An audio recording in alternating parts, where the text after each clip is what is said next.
Most people know Chet Atkins only through his music. In the early 60s, every guitarist I knew was doing their thesis on Chet Atkins. I started collecting every record he ever made. I believe I have everything he had. The artist himself is almost unknown due to his own modesty. You say Chet Atkins, and you might as well say Elvis Presley, or it's like everybody knows Chet. I don't know a guitar player that didn't learn to play listening to Chet Atkins records and putting pressure on that needle and slowing the turntable down until they could figure out how in the world he did what he did. However, his friends are always willing to tell a lot about his many accomplishments. To me, Chet Atkins is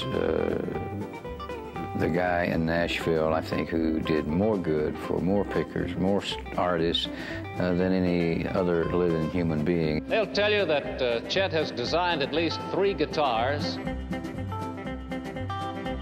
He's the author of the Chet Atkins Guitar Book.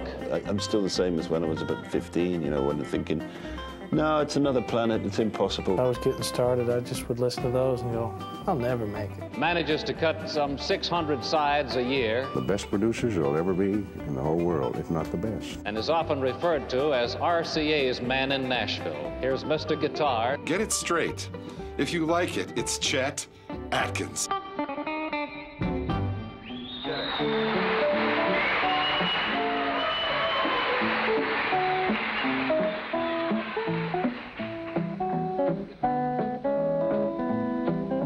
My first interest in the guitar came from my older brother. He was about 14 years older, and he played guitar. He played a washburn. And so he would pick and sing songs for me, like Coming Around the Mountain and things like that. And one day he came up home from school, and I had his washburn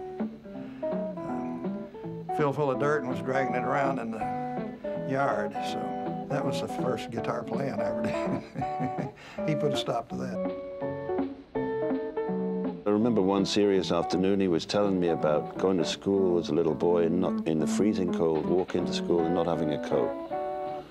And I remember that his eyes kind of misted over a little bit, and it reminds you that the grinding poverty that Chet came from. I came from East Tennessee, from a bunch of cutthroat whiskey-making people. Somebody's always stabbing somebody or shooting somebody. We lived way out in the sticks, over here about 4 miles from school, and so that's the reason I play the way I do. I didn't have anybody to play with.